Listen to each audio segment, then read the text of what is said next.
जय हिंद दोस्तों। नमस्कार। कैसे हैं आप लोग? उम्मीद करता हूँ अच्छे से होंगे। पढ़ाई लिखाई अच्छे से चल रही होगी, स्वास्थ्य भी अच्छा होगा और माँ शारदे की आराधना अच्छे से हो गई होगी। सरस्वती पूजा अच्छे से मना लिया होगा आपने। आज विसर्जन भी हो चुका होगा या शायद अभी इस वक्त विसर्जन के ही धूमधाम में लोग व्यस्त होंगे, है ना।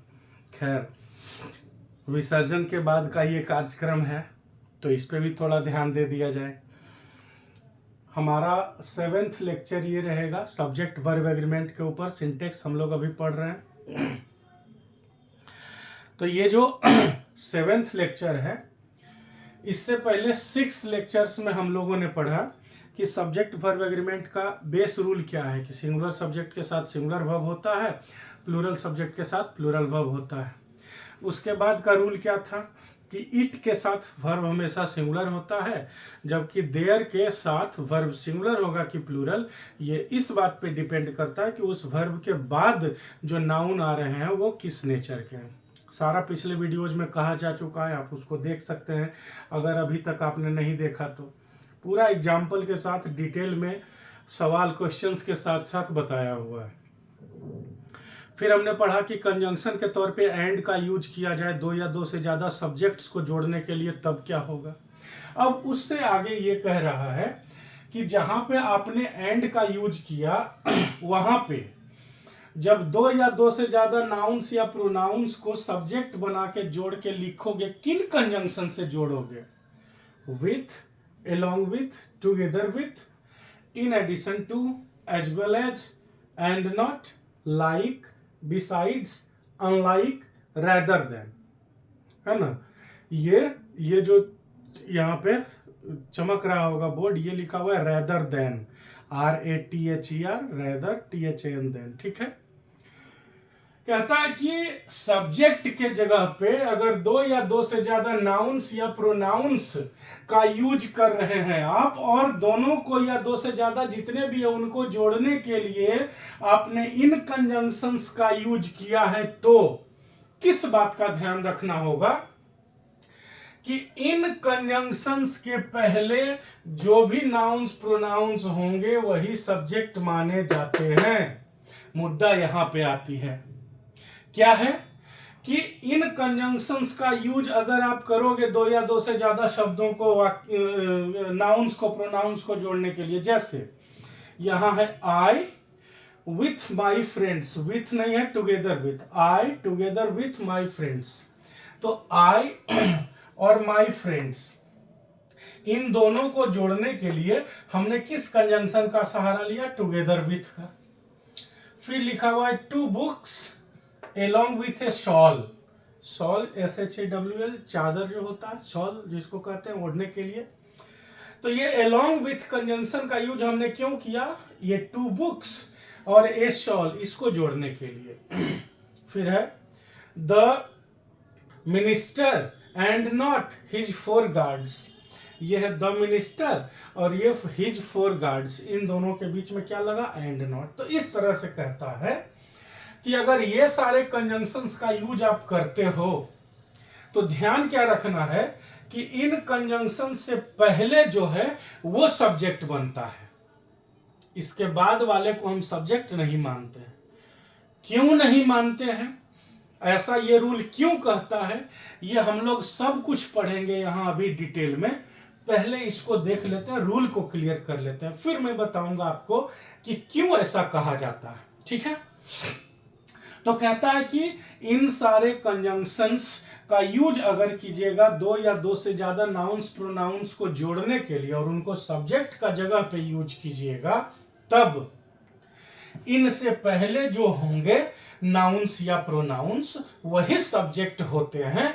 इस तरह से, इसीलिए, इसी कारण से इन्हीं के अनुसार आगे वर्ब तय होगा। अब यहां पे पहला एग्जांपल देखिए, लिखा हुआ है टुगेदर विथ। टुगेदर विथ से पहले क्या है? आई, तो सब्जेक्ट आई होगा।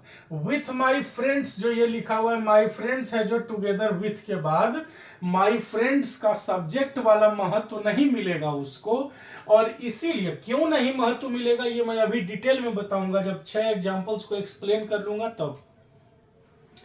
तो कहता I together with my friends are going to Prayagraj, Kumbh नहाने जा रहा हूं मैं।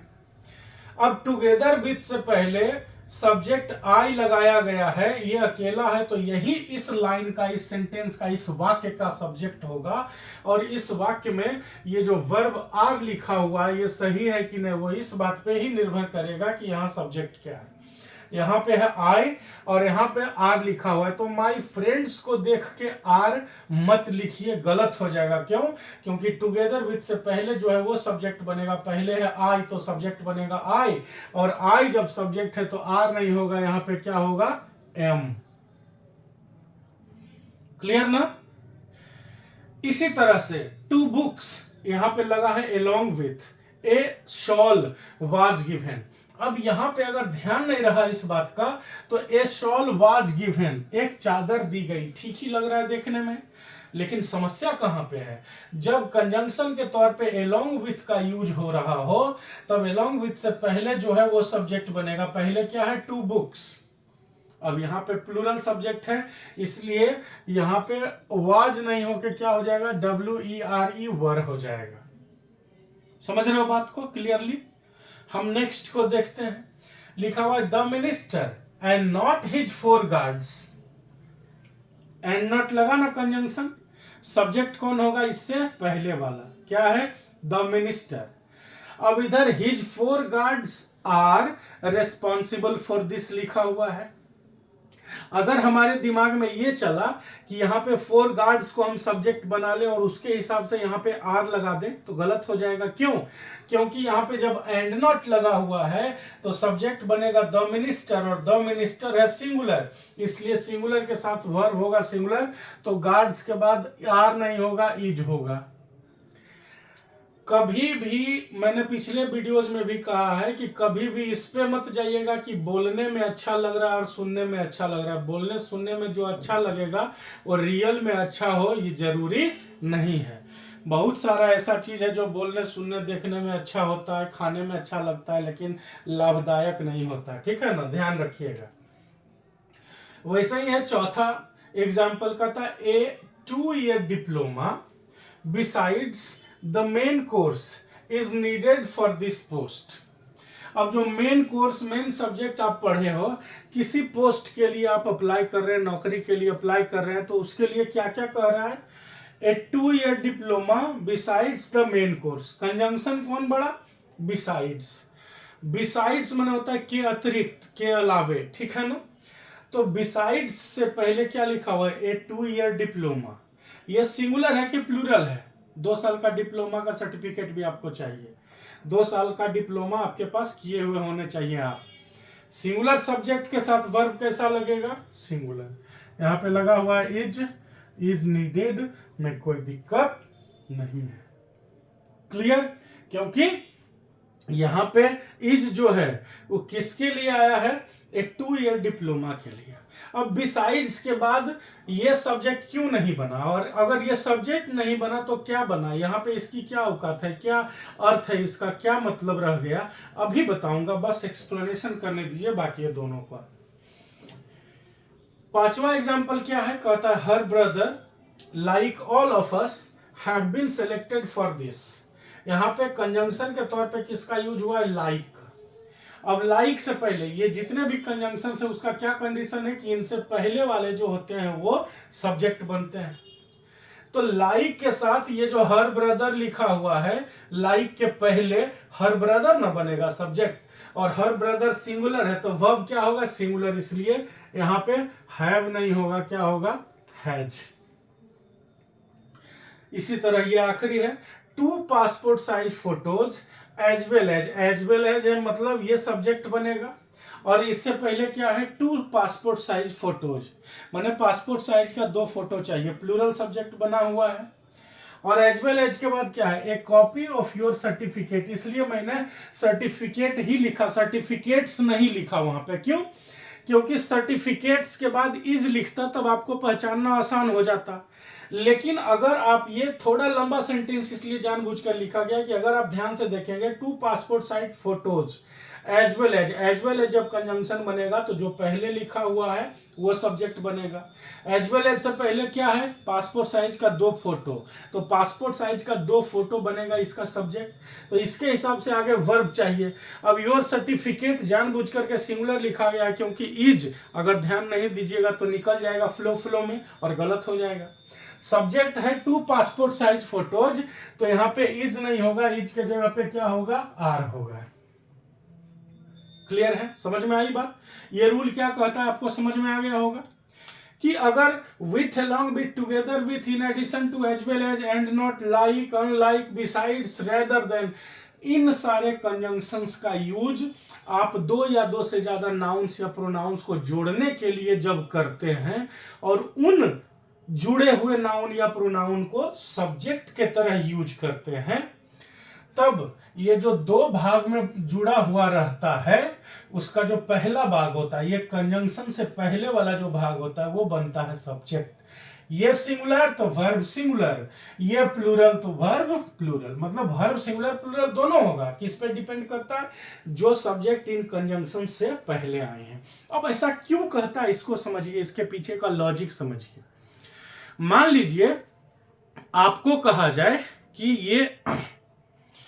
ये जो रेड वाला दिख रहा है, रेड के साथ साथ ये ब्लू फ्री है। अगर आपको कहा गया कि इस रेड पेन के साथ ये ब्लू फ्री है, ठीक है, शब्दों पे ध्यान दीजिएगा, रेड के साथ ब्लू फ्री है, तो पैसा किसका देना पड़ेगा, खरीदना किसको पड़ेगा, रेड वाले को। कहता है रेड के साथ ब्लू फ्री है, रेड को खरीदिएगा फ्री में ब्लू जाएगा। तो जो मुख्य आइटम बना, प्रमुख चीज बना, वो क्या बना, खरीदने के मामले में ध्यान रखिएगा 2 बात है, खरीदना किसको है, लाल वाले को, फ्री में कौन है, ब्लू वाला। तो the blue pen is free along with the red pen, ये सेंटेंस अगर लिख दिया, the blue pen is free along with या with the red pen, इसका क्या मतलब हो जाएगा जानते हैं, इसके साथ साथ ये भी फ्री है। डिफरेंस को समझ रहे हो। मैं नेक्स्ट स्लाइड में 3-4 सेंटेंस लिखता हूं और फिर उसके ऊपर डिस्कस करता हूं, तो और क्लियरली समझिएगा कि क्यों ऐसा कहा जाता है। जैसे एक और एग्जांपल देता हूं मैं आपको आप अभी ऑफर आया हो बहुत सारा मार्केट में, तो कहा जाएगा 1 के साथ 3 फ्री, लिखता है ना, बाय 1 गेट 3 फ्री। आप ध्यान रखिएगा हमेशा, बाय 1 गेट 3 फ्री, ये सेंटेंस और बाय 1 गेट 3 दोनों में अंतर होता है। बाय 1 और गेट 3 फ्री अगर बोल रहा है मतलब 1 का पैसा लगेगा और 3 मुफ्त में मिलेगा आपको। लेकिन अगर कहता है बाय 1 गेट 3 मतलब 1 खरीदिए 2 मुफ्त में मिलेगा, कुल मिला के 3 मिलेगा। अंतर को समझ पा रहे हैं आप। बाय 1 गेट 3 फ्री का मतलब हुआ 1 खरीदिए और फिर 3 फ्री में पाइए, मतलब टोटल 4 मिलेगा आपको। और कहेगा बाय 1 गेट 3, इतना ही, इसका मतलब 1 खरीदिए, 1 का दाम लगेगा और 2 फ्री में मिलेगा, टोटल 3 पाइए, मतलब 1 खरीदा हुआ और 2 फ्री वाला। ठीक है, तो अभी एग्जाम्पल 2-3 और लिखता हूं और फिर मैं आपको समझाऊंगा कि क्यों, इन्हीं सारे कंजंक्शंस का यूज करके मैं एग्जाम्पल लिखूंगा और फिर बताऊंगा कि ये रूल क्यों ऐसा कहता है कि पहले वाला ही सब्जेक्ट बनेगा, जस्ट अगले स्लाइड में। ठीक है, देखिए, हाँ, ये सारे एग्जाम्पल्स को देखिए।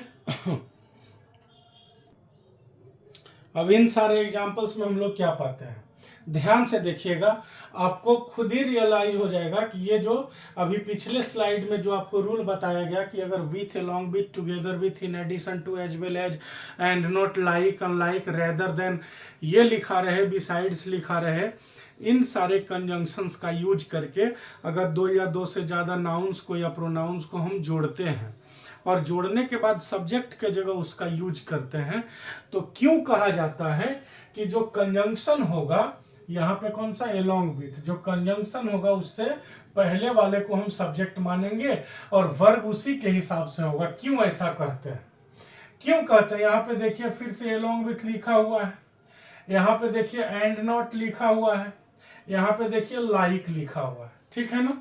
इन तीनों एग्जाम्पल्स को आप समझिए, क्लियर हो जाएगा क्यों ये रूल बनाया गया है, और बाकी पे वही लॉजिक सेट करेगा। आप ध्यान से देखिएगा तो इन दोनों स्टेटमेंट्स को पढ़िए। पहले हिंदी में कहा जा रहा है सीमा के साथ 3 और लोग वहां जा रहे हैं, और ये कह रहा है उन तीनों लोगों के साथ सीमा भी वहां जा रही है। अब आप गौर कीजिएगा अगर सेंटेंस पे, तो क्या अर्थ निकलता है। ये कहता है सीमा के साथ 3 और लोग वहां जा रहे हैं। तो आप जो जानकारी देना चाह रहे हैं इस सेंटेंस में, जो हिंदी लिखा हुआ उसमें ध्यान रखिएगा, मैं पहले बता रहा हूं। ये जो सेंटेंस लिखा हुआ है कि सीमा के साथ 3 और लोग वहां जा रहे हैं, इस बात से आप क्या बताना चाहते हैं? यही ना कि सीमा के बारे में तो आपको पहले से तय था, आपको पहले से पता था कि सीमा जा ही रही है वहां पे, लेकिन आप जान लीजिए सीमा के साथ 3 और लोग जा रहे हैं। तो मैं असल में किसकी इंफॉर्मेशन आपको देना चाहता हूं, सीमा की कि सीमा के साथ जो 3 और लोग जा रहे हैं उसकी? ऑब्वियसली मैं बाकी 3 लोगों की बात कर रहा हूं, क्योंकि ये एक्सप्लेनेशन ही कह रहा है कि सीमा के साथ 3 और लोग, मतलब सीमा के बारे में तो आप जान ही रहे थे ना कि सीमा वहां जा रही है, लेकिन आपकी इंफॉर्मेशन के लिए मैं बता देता हूं कि सीमा के साथ 3 और लोग जा रहे हैं। तो मेरा जो कहने का आशय था वो कौन था, मेन सब्जेक्ट मेरे बात का 3 और लोग। तो क्या किया मैंने 3 और लोग को सबसे आगे लिखा, और किसके साथ जा रहे हैं, सीमा के साथ। तो कंजंक्शंस में मैंने आपको बताया भी था, जब एंड का यूज का पहला रूल मैंने कहा था, जब सब्जेक्ट वर्ब एग्रीमेंट का दूसरा वीडियो में ये होगा, शायद मेरे हिसाब से दूसरा में ही होगा, कि मैंने क्या कहा था कि बहुत सारे कंजंक्शंस हैं। कुछ को यहाँ मैंने लिखा, कुछ अभी और आने वाले हैं, और आइदर और nor, neither nor, not only but also. आप नाइदर या नीदर, आइदर या ईदर, जो बोलना है बोलिए, सब ठीक है, कोई दिक्कत नहीं है। ठीक है। तो मैंने अब इससे पहले हम लोग एंड वाला पढ़े हैं ना, एंड कंजंक्शन वाला पढ़े हैं। इसके बाद अभी हम लोग with, along with, together with, in addition to, as well as, and not, like, rather than, besides वाला पढ़े हैं, जस्ट पिछला स्लाइड में जो था। इसके बाद हम लोग पढ़ेंगे और, आइदर और, nor, neither nor, not only but also. तो ये जितने तरह के कंजंक्शंस हैं, बट है ना, जितने भी तरह के कंजंक्शंस हैं, सारे कंजंक्शंस का काम क्या है, जोड़ना। पहला फर्स्ट फेज में सबसे पहला स्टेप में आपको क्या समझना है कि सारे कंजंक्शंस का काम है जोड़ना। लेकिन जैसे मैंने आपको एग्जांपल दिया कि आप बताओ कि आपको डाक टिकट चिपकाना हो इनवेलप के ऊपर, तो क्या करते हैं, डाकघर जाते हैं, देखे इधर उधर गोंद है सर तो न है गोंद, बस ऐसे जीभ से हल्का गीला किया और चिपका दिए, चिपक गया, वो तो डाक टिकट है। फिर मैंने आपको बताया कि घर में अगर आपने पतंग बनाया होगा तो उसका जो पूंछ बनाते हैं, पतंग की पूंछ जो होती है, उसको क्या चीज़ से जनरली चिपकाते हैं? तो मम्मी खाना में जो चावल बनाती है बस वही थोड़ा सा लेके उसी को पीच पाच के चिपका दिए। या चावल का जो माड़ होता है, नहीं जूस जो कहते हैं, राइस सूप जिसको कहा जाता है, माड़ से लगा के लोई बना के चिपका देते हैं। उसके लिए कोई हम लोग फेविक्विक और फेविकॉल और ग्लू लाने तो नहीं जाते हैं। लेकिन मान लीजिए अगर कहीं पे सनमाइका चिपकाना हो, सनमाइका नहीं, टेबल के ऊपर, ये लकड़ी के ऊपर लगता है, तो सनमाइका चिपकाना हो, या कहीं लकड़ी का पत्थर चिपकाना हो, तो क्या ऐसे गीला करके चिपका देंगे, हो जाएगा? चाहे पानी थोड़ा सा लगा देंगे तो हो जाएगा? नहीं होगा ना। या ग्लू लगाएंगे, ग्लू जो ये पेज चिपकाने के लिए हम रखते हैं, चाहे फोटो साटने के लिए जो रखते हैं, वो लगाएंगे तो लकड़ी पे सनमाइका सट जाएगा? नहीं सटेगा, उसके लिए फेविकॉल लाना पड़ेगा। अब जूता साटना होता है, जूता सोल अलग हो रहा होता है, तो मोची के पास आप लेके जाइएगा तो क्या करता है, या तो सीलता है या तो कोई लिक्विड लगा के, एडहेसिव लगा के साट देता है। तो एडहेसिव क्या ग्लू रहता है, वो और हाई पावर का रहता है, फेविक्विक टाइप का। तो जैसे इन अलग अलग जरूरतों के समय अलग अलग चिपकाने वाली चीजों का यूज हमने किया, वैसे ही कंजंक्शन का यूज होता है। अलग अलग परिस्थितियों में मुझे कैसा अर्थ चाहिए, नाउन प्रोनाउन तो एक साथ बहुत सारा लिखा हुआ है, लेकिन मुझे क्या अर्थ चाहिए, मुझे क्या बोलना है, कैसे कंजंक्शन का यूज मैं करूं कि समझने वाले सटीक वही समझेंगे जो मैं समझा रहा हूं, उसके लिए भी अलग अलग कंजंक्शन के अलग अलग रूल्स हैं। तो इन कंजंक्शंस की खासियत क्या है?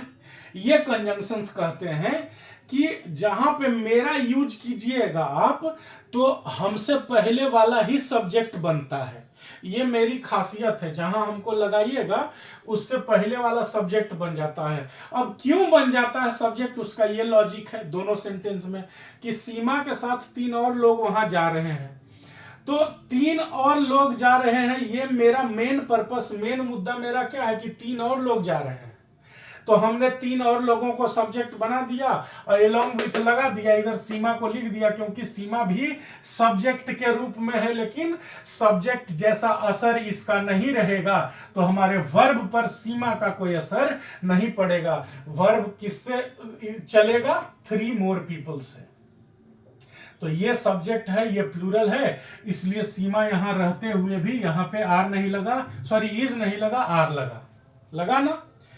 लेकिन इसी बात को उल्टा करके लिखिए कि उन तीनों लोगों के साथ सीमा भी वहां जा रही है। अब इसका मतलब क्या हुआ? हिंदी को अच्छे से समझिएगा, तब क्लियर हो जाएगा, पूरा क्रिस्टल क्लियर हो जाएगा। कह रहा है सीमा के साथ 3 लोग, मैंने सीमा का पता है, 3 और लोग की जानकारी मैं दे रहा हूं। फिर यह कहता है उन तीनों लोगों के साथ सीमा भी वहां जा रही है। मतलब क्या? उन तीनों लोगों के साथ सीमा भी जा रही है। इसका मतलब क्या हुआ कि 3 लोग का तो आपको जानकारी है ही ना, वो जो 3 लोग जा रहे थे, अब उसके साथ सीमा भी जा रही है, ध्यान रखिएगा, 4 हो गया है। तो अब क्या कहने का मेरा मतलब है, अब सीमा की प्रधानता दी जा रही है कि ये जो सीमा है ये भी इसके साथ होली, तीनों का तो खाना बना के रखे इतने, साथ में सीमा भी है, इसका भी देख लीजिएगा। अब हमेशा आप ध्यान में रखिएगा कि हिंदी में भले इस तरफ ये सीमा लिखी गई, हिंदी और इंग्लिश को एक ही जैसा चिपका के नहीं चलना है। राम ईट्स ए मैंगो, माने राम खाता और आम, तीनों इस क्रम में आया नहीं। जब हम लिखते हैं राम ईट्स ए मैंगो, इस तरह से जब हम लिखते हैं तो ये राम है, ये खाना है और ये आम है। लेकिन हम हिंदी में क्या लिखते हैं? राम आम खाता है। तो यहां राम के जगह राम है, लेकिन ईट्स के जगह आम है। जैसे जैसे इंग्लिश लिखा हुआ वैसे वैसे हिंदी लिखा जाए, ये जरूरी नहीं है।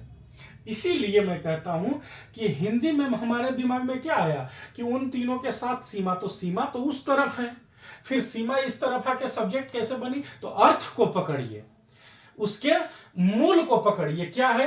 उन तीनों लोगों के साथ सीमा भी वहां जा रही है। हम जानकारी किसकी देना चाह रहे हैं? सीमा की। 3 लोग के बारे में तो वो लोग पहले से जान ही रहे हैं। तो अब मेन सब्जेक्ट हमारा कौन बनेगा? सीमा। इसलिए हम इस कंजंक्शन से पहले क्या लिखेंगे? सीमा। और बाकी 3 लोग क्या होंगे? जैसे ये सीमा यहां सब्जेक्ट बन गई, तो बाकी क्या? ये भी सब्जेक्ट ही है, लेकिन ये सब्जेक्टिव केस में सिर्फ है। केस हम लोगों ने नाउन में पढ़ा है, सब्जेक्टिव, ऑब्जेक्टिव और पोसेसिव केस और वोकेटिव केस। तो ये भी सब्जेक्टिव केस में है। यहां सीमा भी सब्जेक्टिव केस में है, लेकिन एक्टिव सब्जेक्ट का रोल नहीं निभा रही है। वो सब्जेक्ट के साथ जुड़ी हुई है, इसलिए सब्जेक्ट ही है, लेकिन एक्टिव सब्जेक्ट नहीं है। वो सक्रिय यहाँ पे सब्जेक्ट के रूप में नहीं हूं, खाली सब्जेक्टिव केस को प्रतिनिधित्व कर रहे हैं। इसको इस तरह से समझिए कि मान लीजिए आपके दोस्त की शादी होने जा रही है, तो हूबहू जैसा कपड़ा, जैसा एकदम बाल दाढ़ी मेकअप गेटअप बनाया है दूल्हा, वैसा ही आप भी बना लिया। उसी गाड़ी में दूल्हा के साथ बैठ के आप भी जा रहे हैं, तो आप दूल्हा हो जाइएगा। अरे कितना भी गेटअप बना लीजिए, कितना भी सेम शेरवानी और सेम जूता खरीद लीजिए और लाल टीका दोनों लगा लीजिए, उससे क्या होगा? जो दूल्हा है वही ना दूल्हा रहेगा जी। दूल्हा के बगल में बैठने से तो दूल्हा कोई नहीं ना हो जाता है। सेम वही बात है। आप भी लड़का हैं, आप भी मर्द हैं, आप भी शेरवानी पहने हुए हैं, आपका भी उम्र शादी का है, आपका भी दाढ़ी बाल बढ़िया से बना हुआ है, फिर भी आप दूल्हा नहीं होइएगा। जो दूल्हा है वही ना दूल्हा होगा। तो वही यहां पे होता है कि ये भी सब्जेक्टिव केस में है, दोज 3 पीपल। यहां सीमा भी सब्जेक्टिव केस में है, लेकिन दूल्हा वाला रोल में कौन है? ये 3 मोर पीपल। दूल्हा वाला रोल में यहां कौन है? सीमा। क्यों? क्योंकि इन कंजंक्शंस का ये नेचर है, ऐसे हमको जो भाव चाहिए उसको इसी तरह से लिखता है। तो यहाँ पे हम कह रहे हैं तीनों लोगों के साथ सीमा भी जा रही है। जानकारी किसी की देना चाहते हैं? सीमा की। तो हमने सब्जेक्ट किसको बनाया, सीमा को, लगाया कौन सा, एलोंग विथ, क्योंकि यही ऐसा स्विच है जो इसको सब्जेक्ट बना के रखता है, इसको नल कर देता है। तो सीमा के हिसाब से आगे चलेगा, तो यहां पे इज लग गया। क्लियर, पक्का। फिर है बच्चे नहीं, उनके माता पिता इसके लिए, कोई भी काम हो गया, ऐसा कांड हो गया, स्कूल में कुछ लड़ाई पीट झगड़ा हो गया या कुछ भी हो गया, तो उसके लिए कह रहा है कि बच्चे नहीं, उनके माता पिता इसके लिए जिम्मेदार हैं। तो ये जो जिम्मेदार होने वाली बात है वो किसके लिए कहा गया, बच्चा के लिए कि माता पिता के लिए, माता पिता के लिए कहा गया। तो बच्चा में हम क्या लगाएंगे, नहीं, तो क्या लगाए, एंड नॉट देयर चिल्ड्रेन, बच्चे नहीं। ये जो आर लिखा है वर्ब, इसके बाद पढ़िए क्या लिखा हुआ है, रेस्पॉन्सिबल फॉर दिस, इसके लिए जिम्मेदार है। ये जिम्मेदारी वाला शब्द जो आया है वो बच्चा के लिए आया है कि पेरेंट्स के लिए आया है, पेरेंट्स के लिए आया। तो यहां पे सब्जेक्ट कौन बनेगा, पेरेंट्स। अब इवेंचुअली ऐसा हुआ कि इधर चिल्ड्रेन भी प्लूरल है ना, कोइंसिडेंस है, इधर पेरेंट्स भी प्लूरल, तो यहाँ पे आर लग गया, ठीक हो गया। लेकिन इसका मतलब ये नहीं हुआ कि यहाँ चिल्ड्रेन है इसलिए यहाँ पे आर लगा, नहीं, यहाँ पे पेरेंट्स है इसलिए आर लगा। अगर यहाँ पे राम लिखा हुआ रहता पेरेंट्स के जगह पे, तो यहाँ आर जो है वहां पे इज हो जाता। ठीक। फिर इसी तरह से करा, इन बच्चों की तरह राम को भी अंग्रेजी पढ़ने आती है। अब यहां पे ये जो बात अंग्रेजी पढ़ने वाली बात है, ये आप किसके बारे में बताना चाह रहे हैं, राम के बारे में कि बच्चों के बारे में? आपने क्या कहा, इन बच्चों की तरह राम को भी अंग्रेजी पढ़नी आती है। मतलब क्या हुआ कि भाई साहब आप जान ही रहे हो कि इन बच्चों को अंग्रेजी पढ़नी आती है, आपको तो पता है कि इन बच्चों को अंग्रेजी पढ़नी आती है, लेकिन मैं आपको बताना चाहता हूं कि इन्हीं बच्चों की तरह राम को भी अंग्रेजी पढ़नी आती है। मैं किसका इंफॉर्मेशन देना चाह रहा हूं आपको, राम का, इसलिए सब्जेक्ट कौन बनेगा, राम। अब हिंदी में भले बाद में लिखा हुआ, जब इंग्लिश लिखेंगे तो यहां पे लाइक की तरह, तो लाइक बनेगा ना, कंजंक्शन। अब लाइक का भी नेचर क्या है कि भैया हम ऐसा स्विच हैं जो पहले वाले को सब्जेक्ट बना के ऑन कर देते हैं और बाद वाला रहता तो सब्जेक्ट जैसा ही है लेकिन इसको ऑफ कर देते हैं। तो लाइक से पहले हमने क्या लिखा, राम, क्योंकि राम के बारे में ही हमको कहना है कि राम को भी अंग्रेजी पढ़ने आते हैं, हमें तो ये बात बताना है आपको। तो हमने कहा Ram knows how to read English, क्या है, राम, और फिर यहां से डायरेक्ट आ जाइए नोज पर, Ram knows how to read English, Ram को अंग्रेजी पढ़नी आती है। किस तरह से, लाइक दीज चिल्ड्रेन, जैसा कि ये बच्चे जानते हैं ठीक उसी तरह से राम भी अंग्रेजी पढ़ना जानता है। समझ में आई बात? आई होप कि ये कंजंक्शन वाला जो रूल है कि with, along with, together with, in addition to, as well as, and not like, rather than, besides, unlike, ये कंजंक्शन में क्यों कहता है कि इनके पहले वाला सब्जेक्ट बनेगा, ये क्लियर होगा आपको, ठीक है ना। आप इनको दोबारा देखिएगा, समझिएगा, अगर नहीं आया तो फिर से रिपीट करके सुनिए, एकदम पूरा क्रिस्टल क्लियर हो जाएगा, एकदम पानी की तरह, दूध की तरह साफ हो जाएगा, ठीक है। तो अगले वीडियो में फिर से नेक्स्ट रूल को लेके आएंगे, और तब फिर इस रूल और जो अगला वीडियो का रूल रहेगा उसके ऊपर फिर हम लोग 10 सवाल डिस्कस करेंगे लिख के, तब आगे बढ़ेंगे, ठीक है ना। सिंटेक्स थोड़ा टाइम लेगा, इसमें 35, 36, 40 रूल्स के आसपास में जाएगा, ठीक है। तोड़ तोड़ के कहो, आपको भी नहीं पता है क्या, हमको पता है, लेकिन हम एक रूल को 3 भाग में तोड़ेंगे। और एक और जानकारी देना चाहूँगा, प्रोनाउंस का जो लास्ट वीडियो है, आखिरी वीडियो, उसमें 300 क्वेश्चंस डिटेल आंसर के साथ, जैसे नाउन में दिया गया था वैसे ही प्रोनाउन में भी दिया जा चुका है। और सिंटेक्स का जो पहला वीडियो होगा उसमें कल लेक्चर वाला पीडीएफ लग जाएगा। पहला वीडियो जो सिंटेक्स का क्लास 1 होगा उसमें पीडीएफ पूरा डिटेल वाला, जो थ्योरी वाला जो है पूरा पीडीएफ, वो उसका डिस्क्रिप्शन में मैं लिंक डाल दूंगा, आप डाउनलोड कर लीजिएगा, ठीक है। तो प्रोनाउन भी 300 क्वेश्चंस दिए हुए हैं, उनको बनाइए, सॉल्व कीजिए, कुछ समस्या होती है तो पूछिए। और इसका भी PDF मैं इसके फर्स्ट वीडियो में ही टैग कर दूंगा, इसका डिस्क्रिप्शन में जाइएगा। सब्जेक्ट वर्ब एग्रीमेंट का पहला वीडियो जो होगा, इसमें नहीं, पहला वीडियो सबसे पहला क्लास 1 जो होगा, तो उसका डिस्क्रिप्शन में मैं लिंक दे दूंगा, डाउनलोड कर लीजिएगा। पूरा सिंटेक्स का थ्योरी जैसे यहाँ लिखा हुआ है, इससे ज़्यादा डिटेल उसमें लिखा हुआ है। और फिर जैसे ही ये खत्म होगा, अभी तो हम लोग 10-10, 20-20 सवाल बोर्ड पे बना ही रहे हैं, जैसे ही खत्म होगा तो 300 सवाल इसका भी आखिरी वीडियो में लगा दिया जाएगा, लिंक दे दिया जाएगा, ठीक है ना। तो आराम से हैप्पी स्टडी चलते रहना चाहिए।